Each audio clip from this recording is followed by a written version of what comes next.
Hi, Nick here from Conservation Careers and welcome to the podcast. Now, how do you switch careers from something entirely unrelated to wildlife and start to carve a role out for yourself within the conservation sector? How do you find your purpose, network effectively, get training support and secure high quality experiences which can transform your work? Well, today's guest, Edward Sanders, discusses how he overcame these challenges and more in this episode. Now, Ed has worked in the UK, Far East, Southern Africa, Middle East and Australasia in property development and management for over 20 years. And he spent a magical 2 years on Botswana in his early career and has since held a passion to return to Africa and dedicate himself to wildlife conservation efforts. Now, we've been supporting Ed on his career journey over the last 6 months, and he's stood out as a really engaged, dynamic and driven career switcher who's going places. And I wanted to share his career journey and advice with you. Now, during our chat, we talk about his career background in property and real estate and also the practical steps he's taken to start transferring his skills into the conservation sector. From self-reflection and ikigai to career planning, coaching and networking, Ed shares his honest experience along with his practical tips for anyone to learn from. It's an inspiring, it's an exciting, it's a really useful podcast for anyone seeking to switch or secure a career in conservation. Enjoy.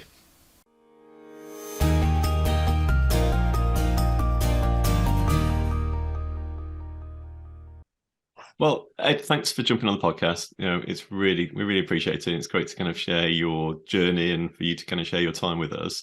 You're based in Brisbane, Australia right now. You're from the UK. I know that. We sort of got to know you a little bit of late. And you're looking to kind of switch careers from where you are at the moment in kind of real estate management and a long career, we'll talk about in a second, in that, into wildlife conservation. And we've invited you on the podcast just to kind of share your journey, because you sort of mid-career switch, you've been exploring where you want to go, what you want to do, and starting to really make that happen for yourself. And I've been so impressed with the energy and proactive commitment to where you're going and some of the outcomes that you're already achieving. So anyway, great to have you on the podcast. Thank you. Let's start maybe with your career to date, just to lay the background, for where you're coming from, and then we're talking about the sort of switch that's sort of currently happening. So yeah, it's sort of in a nutshell, what has been your career today? What have you been doing? And for people that don't know what even things like real estate management, I've got to get my terms out there. And development, yeah. So look, it's my career's always been in real estate and property. So I went to Brighton University on the south coast of the UK, and I did a building surveying Bachelor of Science with honours many moons ago. And so my career started off, I became a chartered surveyor through professional training and education and what have you.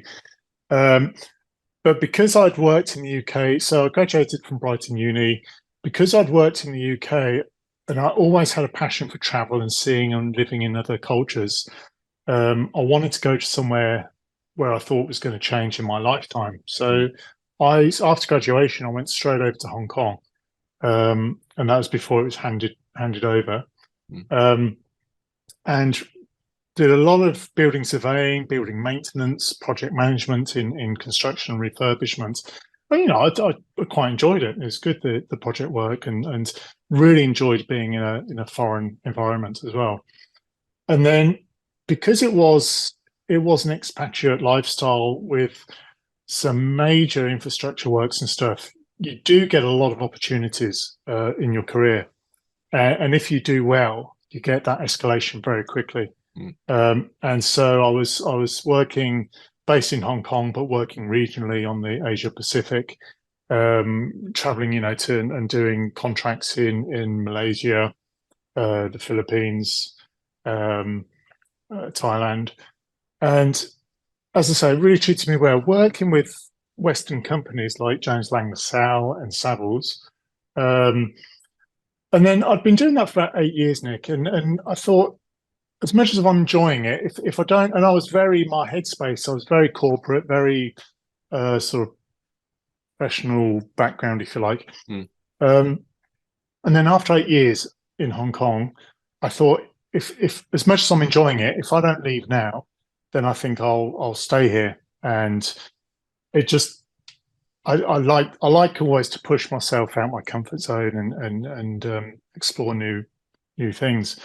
So I went to the opposite end of the spectrum and actually went to Botswana. Still in property, I did some project management work there on some refurbishments for Bank of Botswana, and there's a golf estate I worked on as well. Mm. And I was there for 2 years doing that. It was only 2 years because the work was very slow, but the environment, oh my goodness, it was just something else. And that was like 20 years ago. And I was only there for 2 years in Botswana, but it touched me in a way I still find obviously hard to put into words, just the spirit and soul of the place. Mm. And, I tell people that have never been there, it's stuff like the scent in the air and the soil. The South Africa's got this red, really rich soil and this sweet smelling air. And that's never left me. And genuinely, every week I've thought about that since I've left for 20 years. Don't get me wrong, I'm not crying myself to sleep thinking about it, but it was a passion and something spiritual for me. So I left there after 2 years, and I was actually on my way back to Hong Kong, and I stopped over in Dubai. That was the flight. I had a week stopover because I knew someone in Dubai, and the place was booming so incredibly in construction. I actually got myself a decent job there. So I didn't end up going back to Hong Kong, and I stayed in Dubai. Again, massive projects, massive opportunities, and my career then went from building maintenance more into building development, and also handing over from the development of the site into the operations and the management of the site as well. And these would be for townships or big residential towns that they were just building in the desert or on the shores. So I did that for a number of years, but it is an intense environment. It takes your toll. You work hard. I say you work hard, play hard. Basically, play hard is a euphemism for living in a quite alcohol-fueled environment. It's very sociable, but it's quite intense. So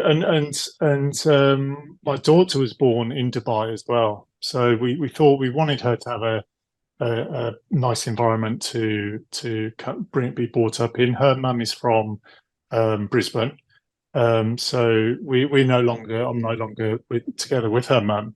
But at the time, they moved back to Brisbane, and I was here as well working in Australasia, so Queensland and through Australia and Papua New Guinea. Again, that was in property management and security.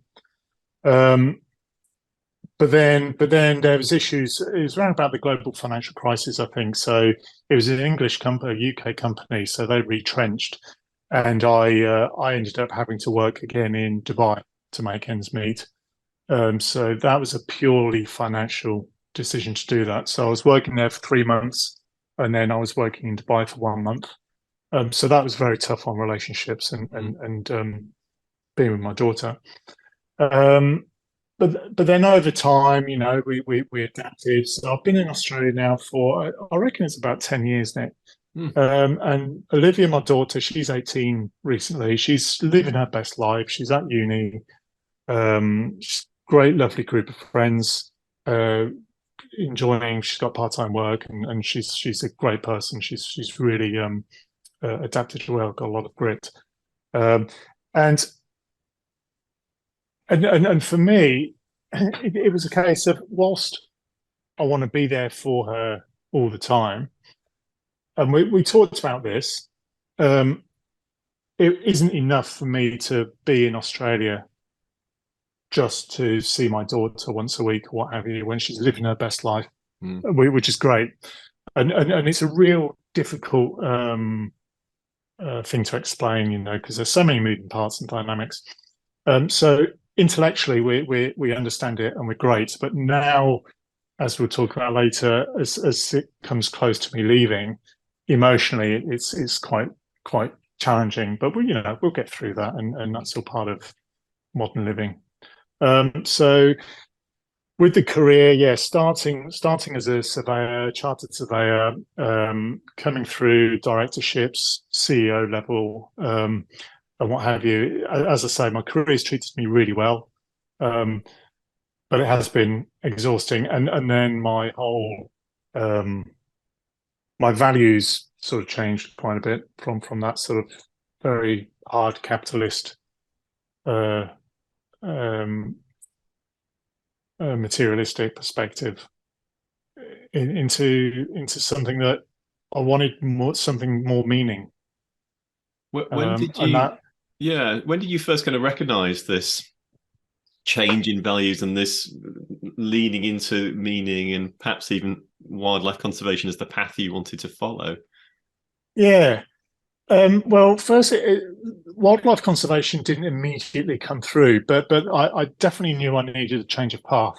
Yep. And I reckon it may have been a 4 or 5 year journey.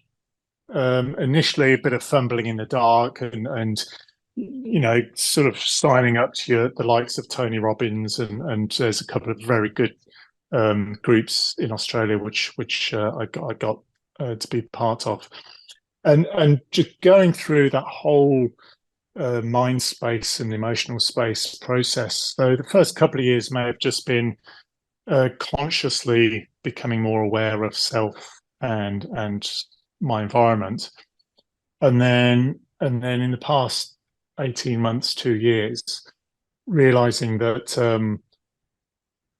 I wanted a better connection with the environment and animals and people, and then it almost seemed so there's a lot of foundation work in that, but then it was almost very quickly that it materialized, that it became concrete, that it was a case of, I want to get into conservation, and I want to do it somewhere else, and Africa has always been calling me back. So these things, the things started to align, and something I highly recommend is the ikigai, which is the Japanese purpose, and there's a lot on the internet on it, and I did that as one of these programs, and wildlife aligned and conservation and all these good things aligned, and it just seemed like a no-brainer, actually. That's I think almost the power and simplicity of ikigai is really beautiful as well. I've seen it as a Venn diagram, and that helps me as a kind of visual person. Like what do you know, what do you love, and what can you get paid for? Quite important pillars within that, and where you can find the overlap, ideally between all three, gives you that kind of sense of purpose. Yeah, and for you that came out as wildlife and Africa. Yeah. And I mean, I just love that word, that sense of purpose, or passion and purpose, because that's what I was lacking. You sort of realise your cars or your houses. It doesn't, for me. It doesn't matter. Each their own. I'm a real big believer on that. But as long as you're not harming people or the environment. But I just looking at people looking around in society, and they're all doing these stressful jobs so they can have a nice car, but they just lose touch with people and their family, and so I sold my car a while ago. I get around on my electric bike. I love it, and my daughter said, "Isn't it like inconvenient?" And I said, "It's absolutely really cathartic and liberating just to sell your car." And I've been rained on a number of times, but I actually enjoy that, oddly enough, because you just you feel the rain on your face and stuff, and the environment. It just makes me feel alive, and this is what I mean about my whole perspective on life and values has just dramatically changed over the past 18, 24 months. Yeah, and that really comes across. Yeah, it's really exciting. Yeah. So and that's another thing, Nick. Sorry for just jumping. And having that passion and purpose, it just reinvigorates you. You're not dragging yourself out of bed to go into an office for 8 hours a day, I'm springing out of bed, like I was in my 20s or whatever, full of energy, full of beans. I've got stuff to do that day that I want to work on. Just love it. Yeah, that's amazing. Yeah, it sounds like things are, well, your career's got to a point where you've had this amazing experience in Botswana and you feel the kind of calling, for want of a better word, kind of go back to that.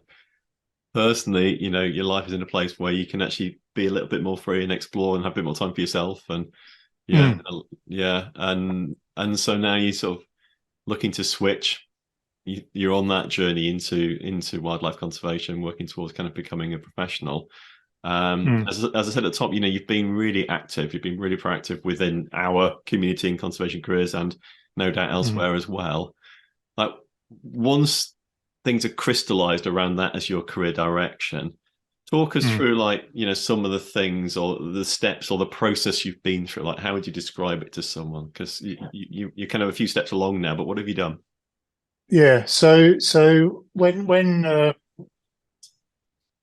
to be frank, conservation careers was the sort of crystallization of the beginning of where I am now, if you like. And so I joined. We're in the beginning of June now. I joined CC at the middle of December, and it was based on the program, which is now Pathfinder, isn't it? So I think it's the third version. Correct. Yeah. So you joined the Kickstarter, that's right, back in December. Kickstarter, yeah. Which is kind of self-paced online course, career planning for people looking to start or switch careers. Yeah. Let me sort of paraphrase. Yeah. Right. And why I did that was because, right, I want to go to Southern Africa, and I want to be in conservation and wildlife and environmental stuff. But I thought I know nothing about this, and I thought, because it's such a high profile thing, the environment and wildlife conservation, I thought there'd be jobs everywhere, and the industry would be crying out for helpers at all levels. And now I see it's quite different. It's there's a lot of MSCs and PhD people out there, and also a lot of experience required. And it's really that catch-22. You don't have the experience, you don't have the education, and it's hard to get either. And whilst I would love to go and do an MSc, I don't. I wanted to be out there, and I'm not a big. I don't need to tick boxes on having a certain certificate if I don't need it, and I just want to be out there on the front line, as it were. So I came across the Kickstarter program, and what amazed me is because I didn't know what I didn't know, what I don't know, and that program is it makes it so tangible and so specific. It's not like a woolly feel good overview of conservation. It really takes you through. It makes you think first about, so it really consciously makes you state what you're good at generally, almost feelings of the ikigai, what you're good at and what you enjoy and how other people perceive you, and you write this down. And this is what I would say is vital. You've got to commit this stuff down to paper, not just. I remember Sir Coach saying, you can have your dreams, but until you write those down, that they are just dreams, and they won't happen. You've got to have your plan, and your plan is from writing down your dreams and having and structuring that. So yeah, I really took on board and diligently went through the program, filling out, doing all the work, workshops and stuff. And there are so many careers within conservation as well in this program. I think 15. I think you put that down to about 11 now. Right. Yeah. Yeah, and all these words that I weren't familiar with about describing what people do in conservation. It's just phenomenal, and it was also exciting because it really, like I say, it really gave me more laser focused of what I think I would enjoy doing and how to go about that. So I think I did that program. I could be wrong. I think it took me about 2 months to go through, 6 or 8 weeks to go through, Mhm. and from there, I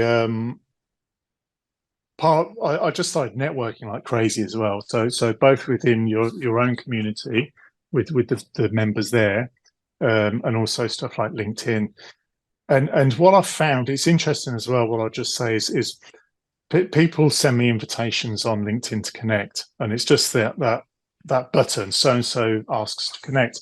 You think, who is this person, and why do I want to connect? And it seems really quite lazy. And everyone I ask to connect with, I take the time and write in that space what I like about them, what they've done, a little bit about me, and why I want to connect, why I think it'd be good, just to give them a bit more flavour. Mm. And it just seems to give. I don't know what the industry standards are, but it seems to give a lot more successful connection, and people then have a chat. And I've been invited to Uganda to see the gorillas and see their projects. I've got invitations to people in Zimbabwe and South Africa. I've never met these people. We've just talked on LinkedIn because straight away we were sharing some common passion. So yeah, I mean that's really interesting because you have been really using LinkedIn well, and networking is one of these things that a lot of people find a bit scary and a bit of a dirty word. Yeah, and I mean, I like to think of it as sort of making friends. It makes it feels a bit lighter. Do you know what I mean? But how are you right. finding people to network with? Where's that process coming from? And then having found them, you writing messages and then following up. So your network's expanding. That's been important to you. But how are you sort of finding these people? What tips would you give someone who needs to get out there? You know? Yeah, so stuff like podcasts and stuff. Someone's being interviewed, and then you can look them up on LinkedIn, have a look at their profile, see if that's something that interests you. If so, hi, heard you on this podcast. I thought this about it. I'd love to share and see what we can do. But if you're on LinkedIn, you can do searches in stuff you might be interested in, or follow companies, World Wildlife, whatever. And there'll be people in there that you can look at their profiles, and whether it may be the local where they are in the world that interests you, what they're actually doing, and just reach out that way. There's so much information. I do Google on causes like I'm going to work on an elephant project in Zimbabwe next month, and so on LinkedIn, I was looking at other NGOs or other charities that work with elephants, and then you see who's working in there, and you reach out to them and say, "Hi, I'm going to be doing this working on this elephant project, and be great to connect and share." And so some may just connect and nothing else happens, but I believe, and I'm very hopeful, that we will keep that contact going and share our issues and our problems and try and solve things together. It seems a very active. I can't stress this enough. If you're active, you will get those people coming back to you because they can see you're not kicking tires, and people want to share and benefit.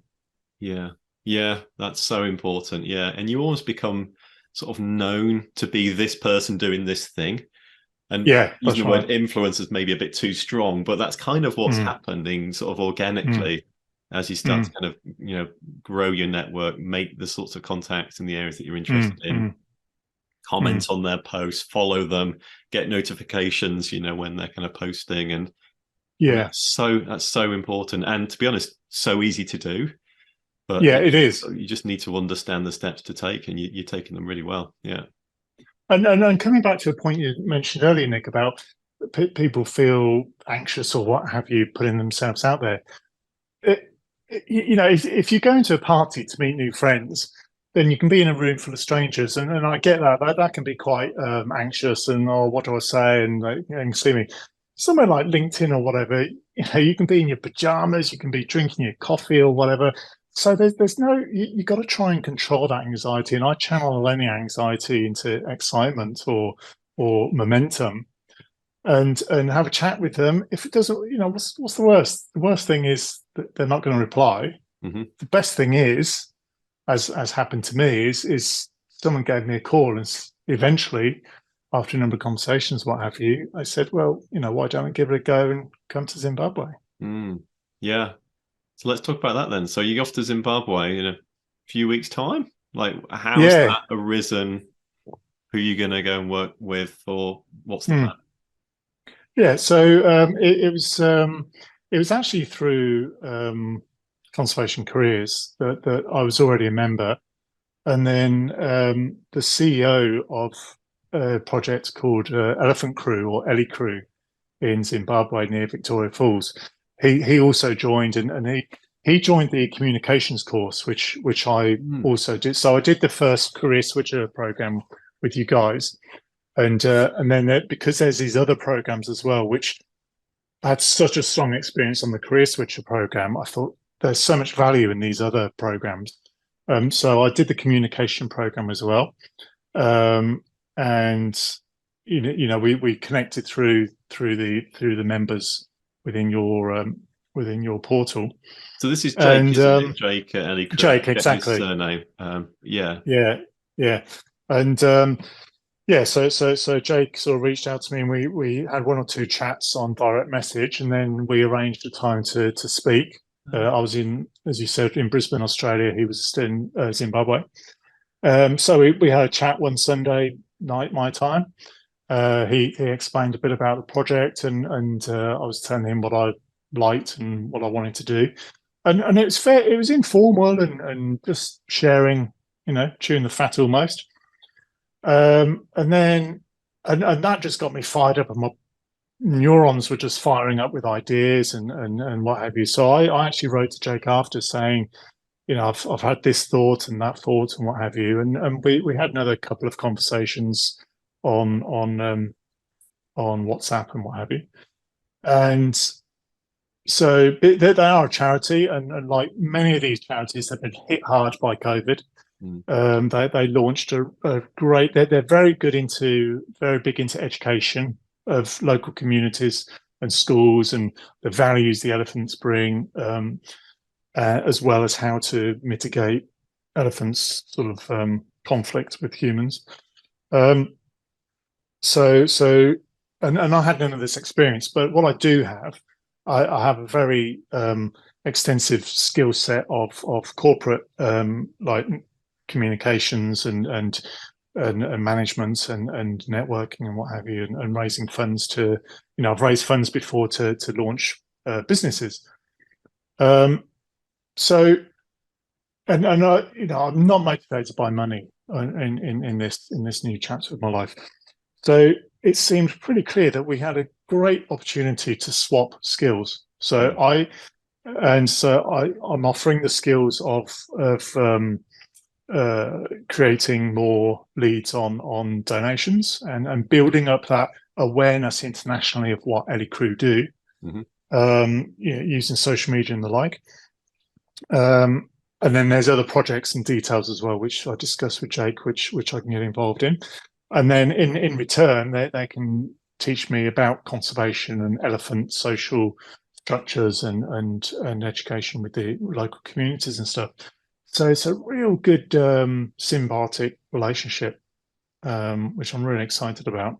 And we're going to give it a go for 3 months because of visa requirements in Zimbabwe, as well as it's a courtship. We've got to make sure we fit with each other, as well as with charities, it's pretty much hand to mouth, particularly after COVID. So they don't want any, understandably, which I agree with. They don't want any long-term commitment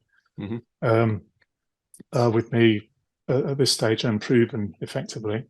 So we'll do 3 months. After 2 months, we'll have a chat, see how it's working out for both of us, and take it from there. But that just invigorates me. That makes me hungry. I haven't felt this hungry for so long. About in my career, I was hungry and I wanted to get on and get promoted and earn, and I lost that edge. But I've rediscovered it, and it's just like been reborn. Really, it's just almost feel drunk from excitement from it all. Hungry for impact. I like it. Yeah. So I'm aware that when you connected with Ellie Crew and Jay and you had these conversations, you then, and correct me if I'm wrong, but you then sort of like pitched yourself to them a little bit. Like this is what I can do for you, if you like. Yeah. And actually this is what I kind of like in return. Talk us through that, because I think that was really nicely done, but obviously you know it far more than I. Yeah, so look, what I look back on that, and so I've done my career switcher. I started a number of the other courses with conservation careers to try and add some serious conservation strings to my bow, and I felt I still felt I just needed an hour with someone just to within conservation careers. I needed an hour just to talk about, what about this, and how do I go about doing this? And so I spoke to Christy, who's your coach in conservation careers, and she said, "Look, I think there's a lot we can do, but we don't do 1 hour sessions because it just doesn't work. It's for want of a better phrase, it's all or nothing. You got to have that bigger picture and keep that momentum going, and that support. So I did a four 1 hour sessions, and it's just the knowledge and the way Christy does it is just, she obviously knows what she's doing. It's brilliant, and I laugh when I ask her a question because just the way she can change it and make you realize, you've got those answers yourself. It's just she helps you sort of open that door. So with Christy, she helped me have the confidence to rather than go cap in hand, to say, no, look, I've got these great skills. You've got something that I want. And so I would spend an hour with Christy, go away and do certain things. So I revamped my resume. I tabulated in your Kickstarter. You've got a very good, I think it's Kickstarter applications. You've got a very good table on evidence-based items for your CV. So I created something like that, and then made an abridged version for because you got to be conscious. People don't want to read. But I remember when I used to get CVs, you don't want to be turning War and Peace page, 100 pages. So tabulate that down, show you evidence, what the benefit you're going to bring for doing this, and then what you want in return. And I'd say the two most important things. Oh well, there's I can put them in order, but talking with you now, the career switcher program was instrumental in getting my crystallization, and then having those 4 sessions with one-on-one sessions with Christy were also instrumental, I think, because it just I wouldn't even say it's not hand-holding. I don't like that phrase, but it isn't hand-holding because Christy makes you work for it. She doesn't just give you the answers, because that's no good. You've got to grow with that process, and she does make you grow through that.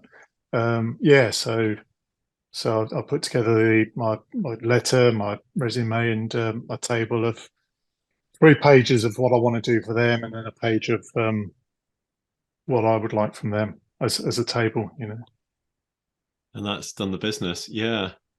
So what next then? What are your hopes and aspirations looking forwards? I mean, I say you're sort of early mid-career switch. You've got some plans in place. You've done some great reflection planning. You're turning those plans into action. You've done some great networking. You've got some experience lined up that you're going to give and also receive from as well.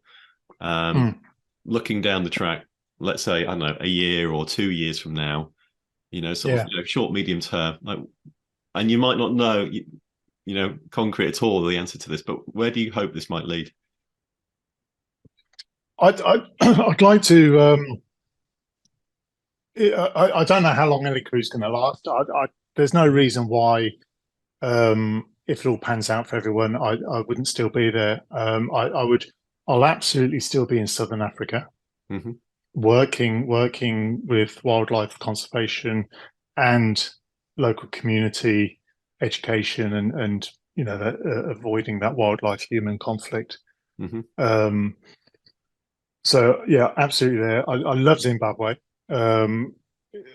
That between you've got previously I traveled South Africa, Botswana, Zimbabwe, and out of the three, I enjoyed them most, all of them. But Zimbabwe just has so much that it can grow into as well and recover from, and the people there are beautiful and hardworking, and so I'm very happy about being in Zimbabwe for the foreseeable future. Yeah. And yeah, like say, if I'd love to be able to still be at Ellie Crew, because if I'm still at Ellie Crew in 2 years, then it shows that it's working for both of us. I'm adding value, and they're giving me growth and passion as well. Yeah. So we'll see. It'll be interesting to come back and see like a before and after shot, And that's really the purpose of this, really. I just want to capture this moment in time for you, because you've made such progress, and I'm really excited for you, genuinely. And I think the idea is we are going to check back in. So at a certain point, when you feel you want to kind of reconnect and share with us how things are going, as always, warts and all, and the challenges you're facing and any successes you want to share as well. We'd love to hear that, because I think it's really inspiring for other people who are kind of just following behind you, kind of similar trajectory, but kind of carving their own path out. Yeah. And I mean that's a good point you raise. The warts and all is important, because I'm in a very positive mindset with it all, and I'm very excited. But I've been around the block, and I know it's not always going to be fireworks and honeymoon. And speaking with some people, I'm learning about some of those challenges that inevitably I'm going to be up against. But that's makes the victories all the more sweeter, right? Yeah, absolutely. Yeah. And a lot of it's going to come down to mindset and how you overcome those challenges and how you get support and reach out and, make things happen, which is what you've done so far. So I've got every confidence in what you're doing. Yeah, I'm really confident for you. Good. Yeah, in where you're going. Good to hear. Thanks. Yeah. Well, look, our time is nearly up, but it's been so nice kind of having you on the podcast. Let me just round up with one or two more open questions then, about which we often kind of close with on the podcast. One is, I'd be interested with your perspective as a kind of career switcher, like, as a kind of conservation movement. I asked this a lot of others, and you've probably heard it yourself, and you've listened to a few episodes.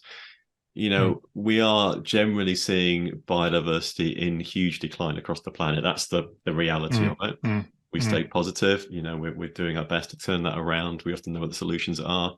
We're but struggling to kind of to move the needle as much as we need to do. What do you think the conservation community as a whole perhaps need to be better at, or doing more of, or should be focused on to upscale our impact? Let's put it that way. Look, I think you're right, and in regards, communication is huge. It's all well and good going off somewhere and doing your thing, you're good, and that's great if that's what you're about. And I get it. It's not easy playing your own trumpet or promoting and trying to get the masses on board, especially when there's appears to be a sort of 20-second TikTok culture that you're just flicking through. It's so easy. Attention spans just frustrate me in the office here now. It's time I left as well for that reason. But attention spans can be so short and superficial. It's all sound bites and headlines, and so it's finding a way. I don't know the answer, but it's finding a way to get real mass population engagement and understanding of the issues. The more I read and learn, the more I realise I don't know. But I'm just flabbergasted at people's understandable ignorance on where we are. We're right staring at the abyss, and it just seems like the party's carrying on. It's just we're all plugged into the matrix and not aware of the impending doom. And so how do I heard another statistic as well about, because it's all well and good us recycling at home and all that sort of stuff, but it's something like I can't source it, so I'm reluctant to actually say it, but I will give it, and people can try and Google it. It's something like the top 11 companies in the world, like BP, Chevron, and what have you, they account for something like 71% of the global warming with all their sort of mining and pollution and stuff. And this woman I was watching doing the speech, maybe we can put a link in after down below so people can see it themselves. An amazing young woman based in the UK. She's saying, look, it's all well and good doing things individually, but we've really got to hit the big industries to make a change on this.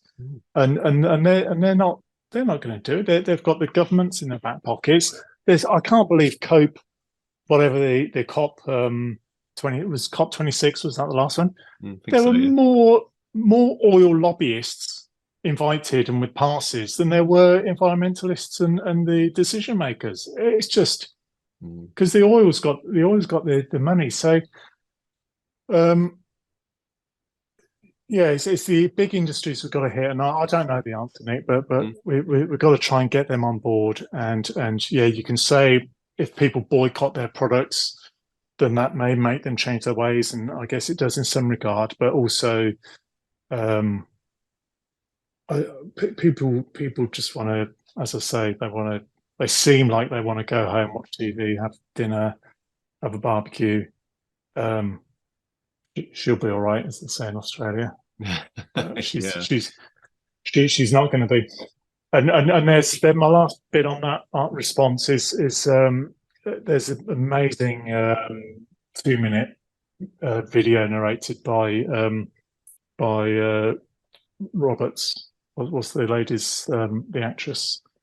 Julia Roberts, yeah. Anyway, yeah, Julia Roberts, yeah, and she says that Mother Nature doesn't need us, but we need her, and that really hit it hard, because Mother Nature, or nature's been around forever, as the Earth has, and whether it's an ice age or a comet hitting us, the Earth will carry on, but we won't, and that's a big worry. Yeah, I mean, you can almost turn that around and say, the Earth's going to be okay. It's us that won't be okay. We should almost be saying, if you want to be selfish, that's why we should be conservation, because of humanity. Absolutely. Yeah, I think that Julia Roberts was like, "I am Mother Nature." Was it a Conservation International? Yeah, that's right. Yeah, campaign from a few years back. So powerful. Yeah, we can share the link to that too. That's great. Yeah, that'd be brilliant. Yeah. Final question then. Sure. As someone who's switching from outside conservation, quite an unrelated career so far, and sort of converting now into, like, what role do you see for career switchers to make an impact and a difference within conservation? Are there roles? Is there a need? Are you bringing anything useful to the table? Yeah, absolutely. And I didn't appreciate this when I first started this path. But you do have transferable skills. And I thought, really, do I? Okay, I've done project management in construction, but okay, it's the same word, but is it really applicable? And I'm telling you, it's spot on. And there's so much. You've got these, again, quite rightly, you've got these very well-educated doctors and MSc environmentalists leading and doing the research and out in the field doing their stuff, and they're absolutely needed. But the issue is they're not given that back end support of promoting what they're doing, of getting traction, getting funding and stuff. And that's where other people that are outside of conservation that want to get into conservation can bring their skill sets and transfer those. And don't underestimate those. Seriously, don't underestimate the skill sets you can bring in as a non-conservationist, as a career switcher. Yeah, because they are crying out for those. And communication is a big thing. Fundraising is a big thing, but administration and all sorts of skill sets are needed. Yeah. And also you can do those, a lot of those you can do remotely as well. So if you've got a family or you're not upwardly mobile, you can do those and get some experience from where you're at now. And then maybe later on you'll want the opportunity to travel or relocate to a different country. So there's so much opportunity, but you've got to work at it. You've got to be sure what you want.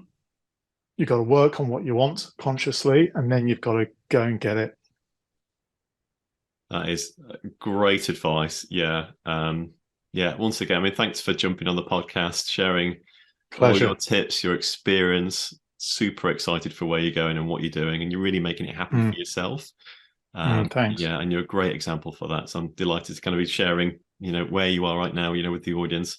We will check back in. So whenever the time is right, we'll circle back and share, where you are as the next step, part 2 on the podcast. But if people want to kind of follow you, your journey, or find out more about what you're doing, where should they go? Where should we send them? Okay, so I've just actually I've got a pre-launch site, but that'll go live in July. But they can register now. So I've got a website. It's called wildharmony.net, and it's a non-commercial site. It started off as a blog, but because the more research I did, it's just morphed into a website. And it'll share nice African stories and mythology. Some facts and figures on the environment there and animals there, as well as my blog and vlog and stuff. So yeah, wildharmony.net. Perfect. Again, we'll link that also in the notes, and people can connect to you from there as well. Yeah. Thanks again, that's right. Ed. And there's the LinkedIn as well. So that's all on there. Yeah. Again, we'll put that link into your LinkedIn because we know you're super active and responsive in that too. Thanks again. We really appreciate jumping on and look forward to reconnecting too in the not too distant future. Excellent. Well done. Thanks a lot.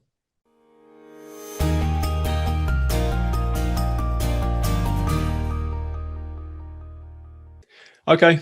Well, I hope you enjoyed that, everyone. If you did, then please do hit the subscribe button to get notified of new episodes as they drop. And also please give us a rating or a review because it really helps us to get in front of more people. Now, if you want our help to get clear and get started and get hired as a professional conservationist, I recommend you enroll in our free online training program, exploring how to get a conservation job. So if you're a student, a job seeker, or a career switcher, you'll learn the golden rule about how to get started, the key mistakes to avoid, and also we'll answer your biggest questions. You can check that out at conservation-careers.com/free. See you soon.